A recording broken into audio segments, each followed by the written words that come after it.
My father hit me right at the family dinner. You are dumber than your older sister. I stood up, gathered my things and said, I will not stay here anymore. He caught my gaze and whispered, wait, don't leave, but I already understood that words no longer had any power. Hi, this is Arena of Revenge. Here you'll find exciting stories with gripping plots and vengeance. Follow us. When I drove to my parents' that weekend, the road seemed endless. Outside the car windows stretched identical houses with faded fences, lawns where forgotten children's toys lay, and the quiet of the suburb, where evenings smelled of overcooked meat and fatigue. I didn't want to go back there, but the feeling of guilt was stronger than my usual irritation. Mother had written several times, asking me to come, saying that father had become calmer, that everything could be discussed at the table like in the old days. I didn't believe it, but I agreed anyway. The habit of giving in probably stayed from childhood. By evening the house looked exactly as I remembered. White siding, narrow porch, father's old Ford by the garage. Inside, it smelled of fried chicken and lemon floor cleaner. Mother fussed at the stove, sister sat at the table scrolling through her phone. Father was silent, pretending to watch the news. Everything seemed almost calm, but the air felt thick, as if stretched tight between us. I could feel him watching, judging every gesture, every word. When we sat down to dinner, he immediately found a way to ruin the moment. He asked about work, not looking directly at me, but with that tone in which premeditated doubt was already audible. I answered shortly, trying not to elaborate because I knew, the more you tell, the more reasons for sarcastic remarks appear. He smirked, said something like, well, at least they didn't fire you, already progress, and I saw mother pretending not to hear. Sister quietly put down her phone as if waiting for more. I knew all of this by heart. Any dinner in this house turned into a small battle where no one wins, but someone inevitably loses face. He spoke with the confidence of someone used to having the last word in any conversation. Every phrase was like a test of how far one could go. I tried to hold back, telling myself not to argue, that it was just an evening, just a few hours, but the irritation grew. When he started talking about my sister, his voice grew louder, displaying ostentatious pride. Now there's someone who has it all figured out, he said, looking at me as if expecting me to accept this jab with gratitude. Sister blushed, lowered her eyes, but said nothing. I stayed silent too, though something inside clenched. Then he added that at least she had goals, that she knew what she wanted, unlike me. In that moment I realized it was happening again, like a scratched record. I remembered all the past conversations, humiliations, comparisons, and understood that this time I had nothing to prove. I simply stopped hearing the words, only observing how his lips moved, how his hand reached for the glass, how mother pretended to be busy serving the salad. At one point he raised his voice, a heavy, uncontrollable anger ringing in it. He asked why I still hadn't achieved anything worthwhile, why I hadn't even managed to build a proper life. I answered quietly, almost mechanically, that not everyone needs to live by his standards. These words seemed to lift the lid. He abruptly pushed his chair back, stood up and stepped closer. I saw rage emerge on his face, as if he had been waiting for this moment for a long time. Mother said something, but her voice got lost in the noise. The hit was sudden, almost silent. It all happened so fast that I didn't even understand why he did it. My cheek burned with pain, the dishes on the table trembled, and the house became unnaturally quiet. He stood opposite me, breathing heavily, and I looked at him feeling nothing but a strange emptiness. Mother approached, grabbed his hand, tried to say something, but he pulled back. Sister turned away, and it was worse than the blow itself. In that moment I realized I could no longer stay here. I rose from the table, feeling my heart pounding in my throat. On the floor lay a fork, next to it a darkened spot from spilled wine. Everything around seemed to have lost its color. Mother begged me not to leave, her voice trembling, but I no longer listened. In my head there was neither anger nor pain, only a kind of icy clarity. I grabbed my jacket from the coat rack, phone, keys. Father stood with his back turned, saying nothing. Only his shoulders twitched as if he didn't understand himself what he had done. Outside it was cool. The air smelled of autumn leaves and gasoline. I walked to the car without looking back, hearing voices behind me. Mother's worry, sister's quiet sobbing. Nothing had changed, I thought then. The same sounds, the same house, only inside there was no longer a single living feeling. When the engine roared, I felt the tension release. Driving a few blocks, I stopped at an old store where I used to buy soda after school. Inside, it was closed, the windows covered with paper. I sat on the hood, lit a cigarette, and watched the wind chase plastic bags along the empty street. Thoughts swirled, but somewhere deep inside appeared a strange feeling, not relief, but something like liberation mixed with guilt. I knew mother would cry, that sister would try to fix everything, but I didn't want to return. In childhood, I often imagined that one day I would leave and never come back. Then it seemed like a gesture of strength. Now it was the only way to preserve the last remains of self-respect. Later, already at night, I stopped at a cheap motel on the outskirts. I took a room, sat on the bed, and only then realized my hands were shaking. My cheek hurt, but not much. The pain was deeper. I stared at the ceiling, listened to the noise of the air conditioner, and tried to remember when exactly everything had broken between us. Probably not that evening, probably much earlier when I stopped being the person he wanted to see. He loved order, obedience, results, everything I lacked. I often thought he simply didn't know any other way, that his anger was a form of care, strange and broken. But when I left today, I realized it wasn't care. It was a habit of domination, and perhaps that was his loneliness. Later, when I was already lying in the dark, I remembered the expression on his face after the blow. Not anger, not satisfaction, more like confusion, as if he himself was frightened by what he had done. Perhaps in that moment he realized he had lost not just a son, but the last person who still tried to understand him. I couldn't fall asleep for a long time, listening to someone turning on the TV behind the wall, doors slamming. Everything around seemed foreign, but in this strangeness there was something right. In the morning I drove on without a destination, just to keep moving. The city fell behind, along with all our dinners, conversations, and silence. Sometimes it seems that the real breaks happen not in words or shouts, but in the moment when a person simply stops waiting. That's what happened to me that evening. Several days passed, but the feeling that the dinner had been yesterday did not go away. The motel where I stayed stood by the highway, and at night the sound of passing trucks came through the thin walls. There was something in that sound resembling comfort, constant, dull even. I woke up early, drank bitter coffee from the machine, and thought that maybe this is what freedom looks like. Cheap furniture, the smell of cleaning detergent, and silence that doesn't have to be shared with anyone. The phone lay turned off. Sometimes I turned it on for a minute to check the time and saw dozens of missed calls, mother, sometimes sister. None of them made me want to answer. Everything that could be said had already happened that evening. I felt no anger, only fatigue. On the third evening, someone knocked at the door. I thought the cleaning lady had the wrong room, but when I opened it, I saw my sister. She stood in the doorway, wearing a coat, her hair messy, her gaze direct and tired. I wasn't surprised she found me. Mother had probably told her. Something stirred inside me, not joy, not anger, but rather surprise that she had the courage to come. She came in, sat on the edge of the bed, and was silent for a long time. I stood by the window, not knowing how to start the conversation.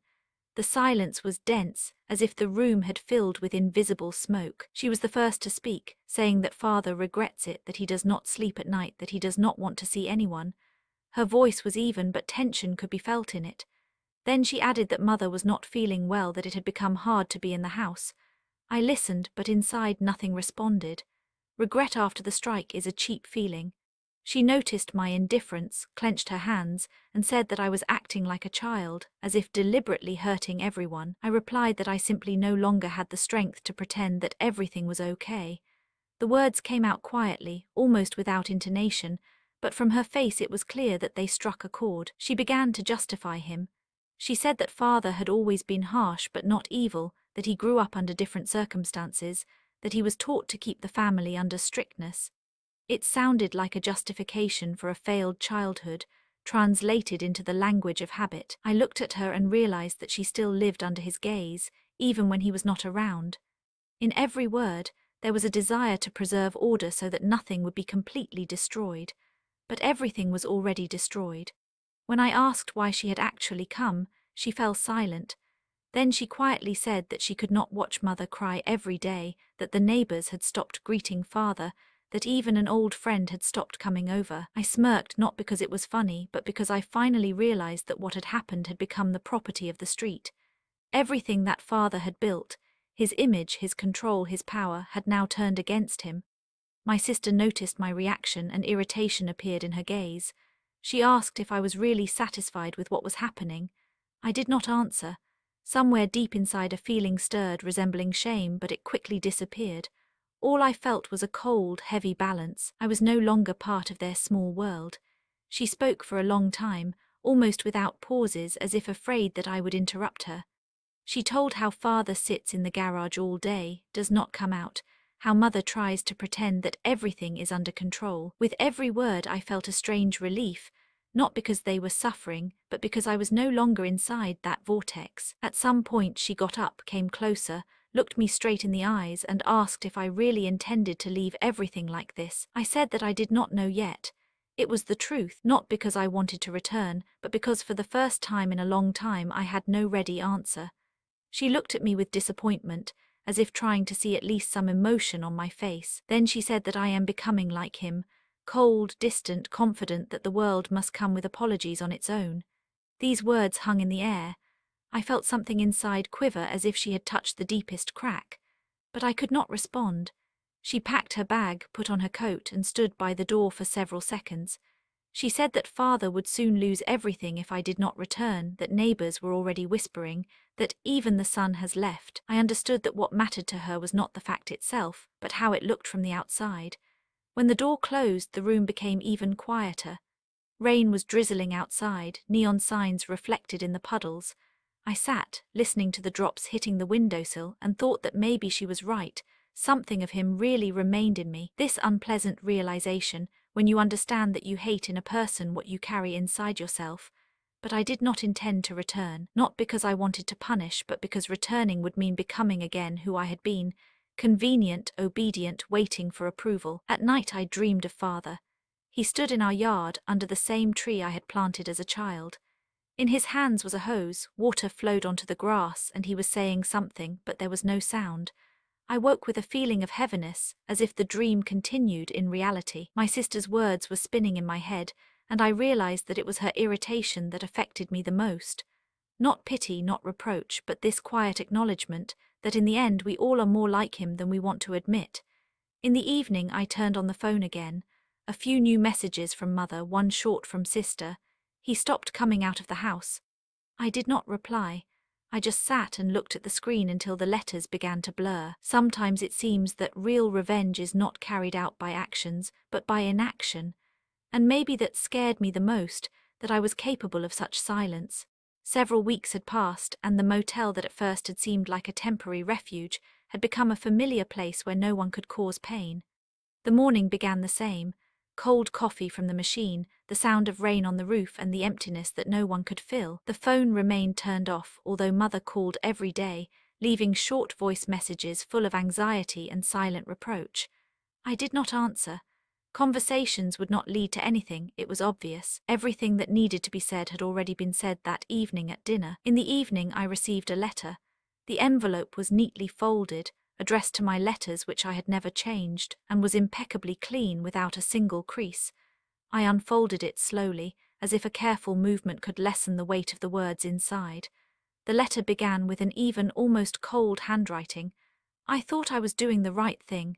I don't know how else to behave, but I always wanted the best for you. Line by line I felt irritation rising inside.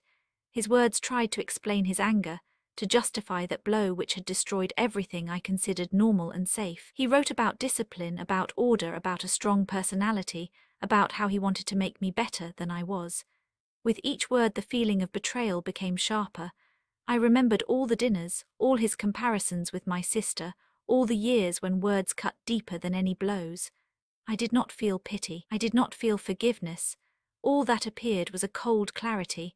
I will never be able to forgive a person who crossed the unwritten rules of our family, a person who considered normal what in our house was considered unacceptable. The letter tried to build a bridge, but the bridge had long been destroyed. I put the envelope aside and sat for a long time watching the rain, as the drops beat on the roof of the motel. I understood that the freedom I had felt since that evening had become complete. No more control, no more expectations, no more possibility to become who he wanted to see me as. I will not forgive. This knowledge gave a strange feeling of strength, a strange clarity. Even when his words about regret, about fear of consequences reached me, I understood that it was too late. His regret does not cancel the blow, does not erase the pain, and does not return the lost trust. I thought about mother, about my sister, about the neighbors who were already whispering about what had happened. and for the first time I felt that revenge had accomplished itself. He himself had ended up face to face with the consequences without my participation, and no letters of his would change that. Inside arose a feeling that was a mixture of relief and heaviness, freedom and the awareness that it was destroyed forever. I got up from the bed, the letter in my hands, and for a long time looked at the city outside the window, wet and foreign. No one interfered, no one demanded my decisions, no one could cause a feeling of dependence or fear. All that remained was the cold understanding that I no longer belonged to this family, that I had drawn a boundary that no one could cross. I closed the letter and put it in the suitcase, as if hiding a past that no longer had power over me. In the evening the rain intensified, the street gleamed with water, and I stepped outside feeling that now I could go anywhere without looking back, without fear, without the necessity of returning to the house where one day a blow became the point of no return. The revenge now was his own realization, his fear of the neighbors, of losing his reputation, of the fact that even mother and sister could not comfort him. I did not interfere, and it was precisely that which gave a strange, cold satisfaction. The letter became a symbol that the boundaries were set and observed, that I would never return to the role imposed on me since childhood, that my father's blow no longer had power, that I was free. At night I lay on the bed listening to the noise of the rain, and thoughts returned to his words.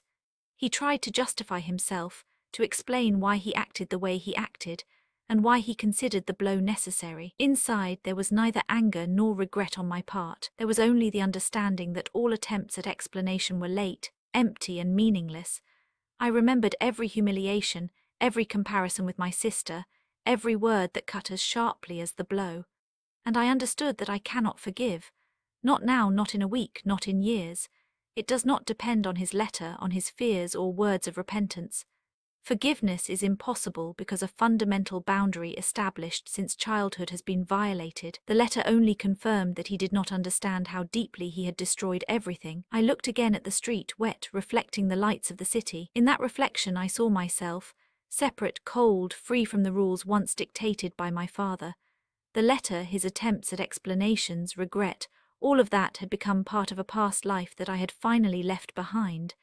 I stood up, took my jacket, went out into the street and inhaled the cold night air. It was clean, fresh, and carried no smell of fear or submission. I knew that I would never allow myself to be vulnerable to people who do not know how to respect boundaries. I was no longer the son who waited for approval, no longer the child who could be hurt, humiliated and again wait for forgiveness.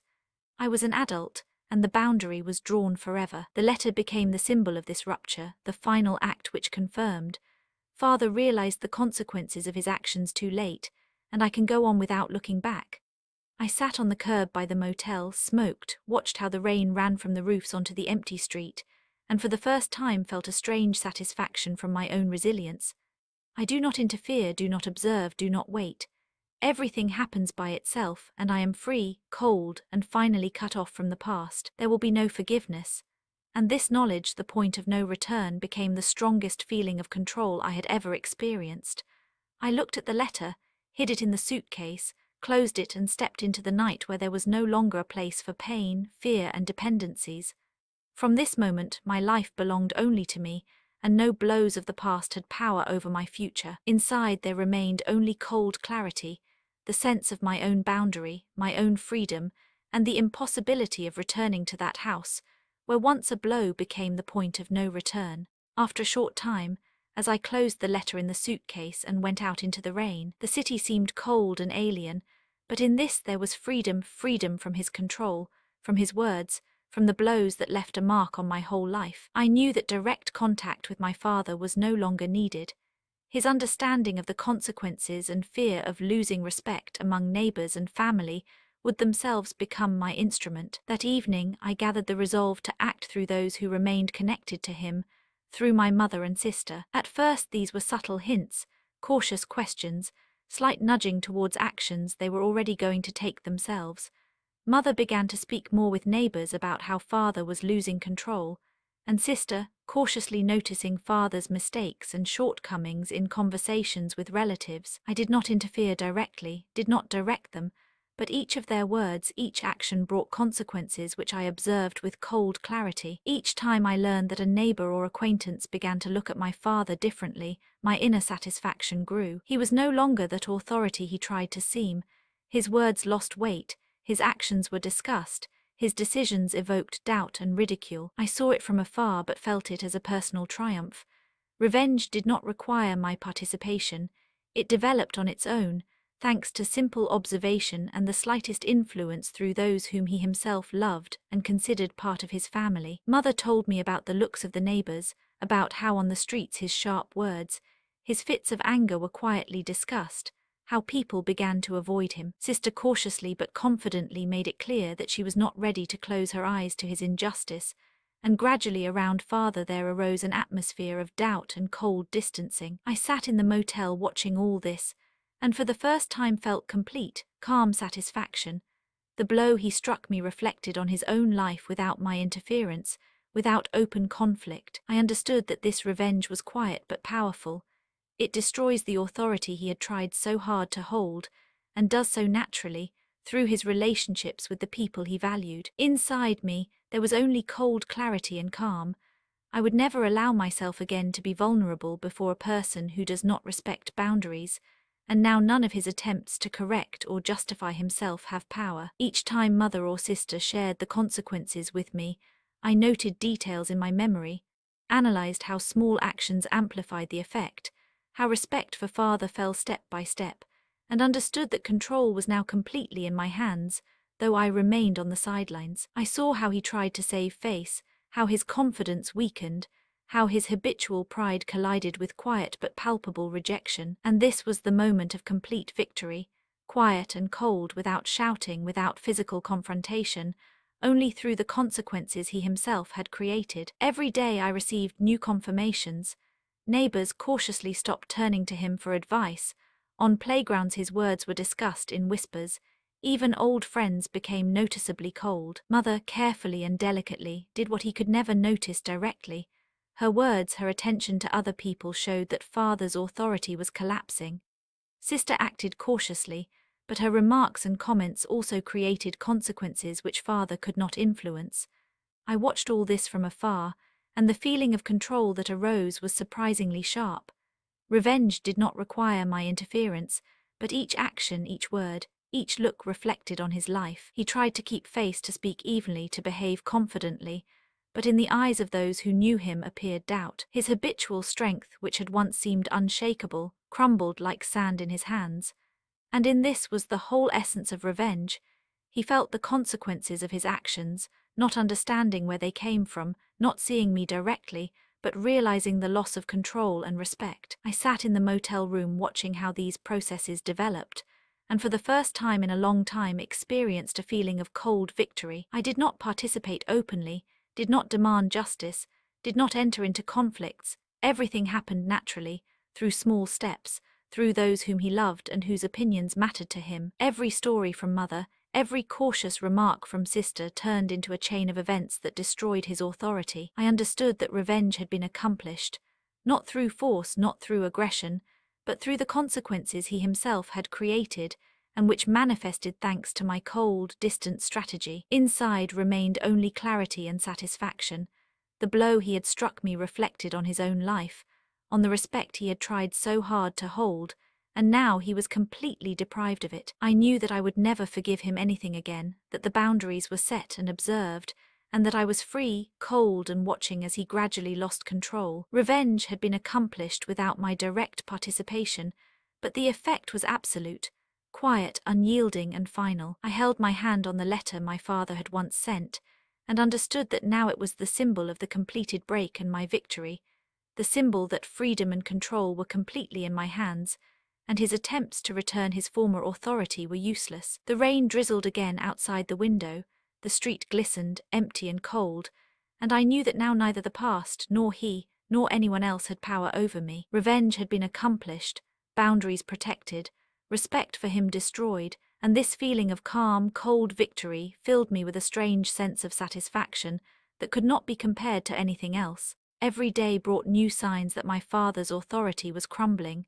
Neighbors cautiously stopped interacting with him, Colleagues at work looked at him differently. Old friends tried to keep their distance. I sat in the motel and listened to these stories, which reached me through my mother. He tried to explain to the neighbors, but no one listened. At work, colleagues barely restrained their smiles when he tried to be convincing. I did not intervene, did not suggest, did not create conflicts directly. Everything happened naturally, as if the consequences of his own behavior, his anger and pride, were coming back to him. I felt a cold, quiet satisfaction because I saw that every action he had taken before was now turning against him, and no one except me realized the scale of this reckoning.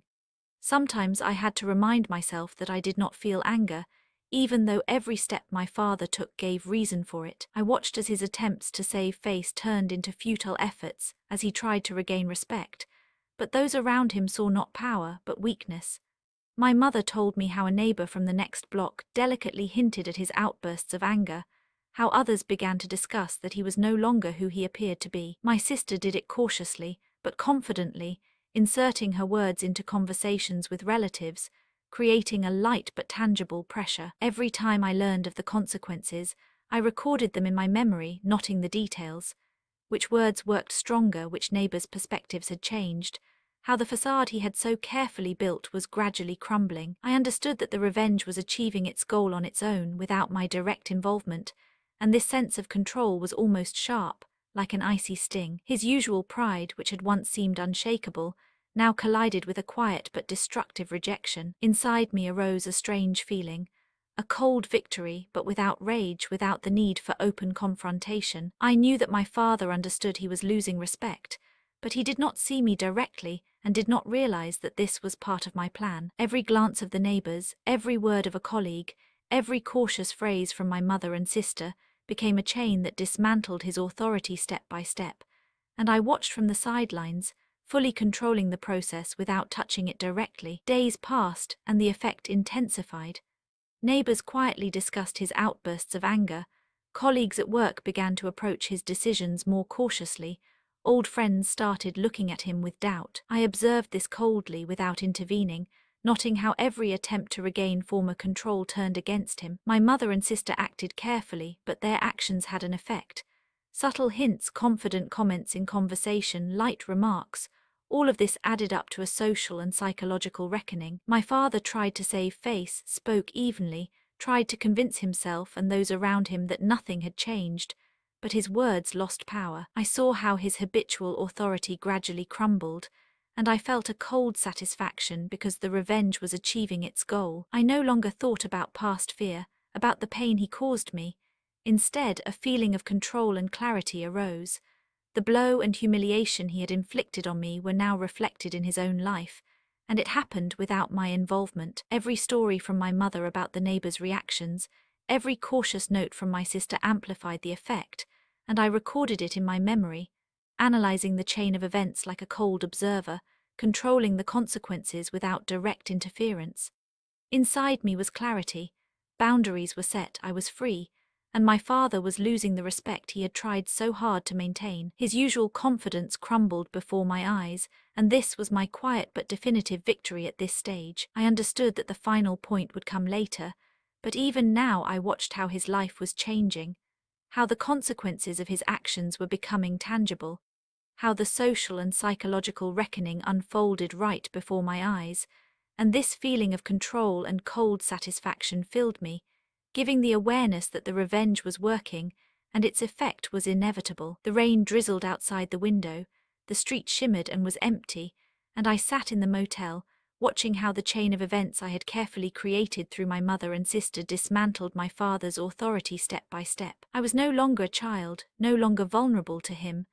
I was an adult, a cold observer who saw how the consequences of his actions reflected on him, and this feeling, quiet and cold, was far more powerful than any open conflict. The revenge at this stage was complete, but the final step was yet to come. I knew that the observation and control I held in my hands were preparing the ground for the ultimate resolution, and this awareness gave a sense of power I had never experienced before. When I entered the house, the feeling of tension hung in the air like a thick fog, and every step of my father echoed past blows and words he had once directed at me. He sat at the table, trying to keep his posture straight, but a tremor ran through his gaze, and his smile was strained, insincere, like a mask he was trying to wear to seem like a good person. I saw him gathering words, carefully choosing phrases to show that he had changed, that he would never allow himself violence again, that he had realized his mistakes. But my mother and sister were no longer listening to his voice. Their gazes were cold, penetrating, stripped of the habitual respect he once had unquestioningly. Every word, every promise shattered against an invisible wall of unforgiveness. He tried to smile, attempting to soften his face, but his lips trembled, and his eyes betrayed fear, despair, and growing anxiety. I sat aside, watching as his futile efforts collided with the cold firmness of the family, and felt a strange, calm satisfaction, almost sharp like an icy sting. He began to speak in an even, cautious voice, promising he would never hurt anyone again, that he understood his mistakes, that he had changed, that he was now a different person. But my mother and sister remained unyielding. Their silence was louder than any words. Every glance, every gesture showed that trust was broken forever. I saw shadows of realization appear on my father's face, that the authority he had so painstakingly built over many years was gradually collapsing. His hands clenched on the table, as if grasping for something that could no longer be held. My sister quietly but firmly reminded him of past events, of the pain he had caused, and it sounded not like accusation, but as a cold reflection of reality. He tried to respond, to choose new words, but they lost their power, dissolved in the cold atmosphere of the house, and I saw how his usual pride collided with the impenetrable wall of rejection. I observed all this from a distance, feeling cold satisfaction, because the revenge had been completed without my interference. Every action of my father, every sigh, every attempt to smile showed that the consequences of his actions were evident, and he no longer controlled the situation. He realized that words were powerless against the cold reality created by his own cruelty. My mother stood calmly, confidently, like a symbol of the inviolability of family rules. In their house it was never acceptable to raise a hand against a family member. My sister added her comments, softly but precisely, forcing my father to see the futility of all attempts to redeem himself. I noted every gesture, every glance, every word, understanding that this was the ultimate moral reckoning, complete and absolute. His attempts to restore authority turned against him.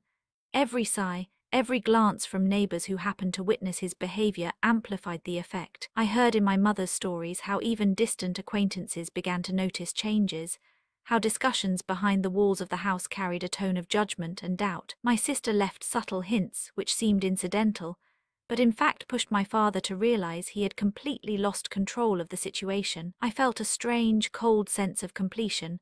The blow he once inflicted on me reflected back on him, and the consequences were ruthless but precise. He stepped toward my mother, trying to soften the situation to show remorse, but she remained unyielding, creating an invisible barrier. Every movement revealed desperation, every attempt to appear calm and reasonable crumbled under the weight of non-acceptance. My sister calmly but firmly reminded him of the past, of the days and moments when he had raised his hand, when his words caused pain, and this was not an accusation, but a cold, precise statement of facts. I sat and observed all this, noting every glance, every movement, every tremor in his voice, understanding that the final point had been reached.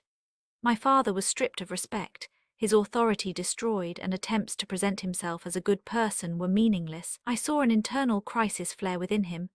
His usual confidence vanished, leaving emptiness, a sense of helplessness, alienation, and the realization that he had lost everything that mattered. His words were futile, his smile strained, every movement revealed despair. My mother and sister stood like silent judges, their cold gaze and composure making any restoration of trust impossible. I felt a strange, calm satisfaction. The revenge was complete, the consequences had reached their full force without my direct involvement, and I was never again a child, vulnerable to his anger. I was an adult, free, a cold observer, seeing how the consequences of his actions returned to him in full. He tried once more to speak words of apology, to show he understood what was wrong, to promise he would change, but it was already too late. Inside his eyes was emptiness, reflecting the loss of control and authority. I watched how the man who once kept me in fear now faced complete moral reckoning, and the feeling was sharp, cold, absolute. His habitual strength was destroyed, the family's respect lost, and no words could fix the situation. I felt inner clarity. Boundaries were set, the past closed, my father faced the consequences of his actions, and I was free, cold, and completely outside his power. The house, filled with silence and tension, seemed to reflect the completion of the cycle.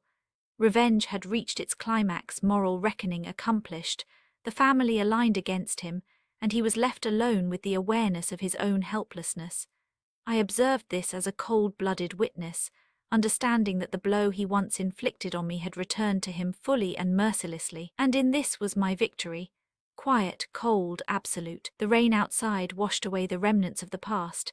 The street was empty, and I, free from fear and pain, understood that I now completely controlled my boundaries and my life, leaving my father face to face with the consequences that no words or promises could fix.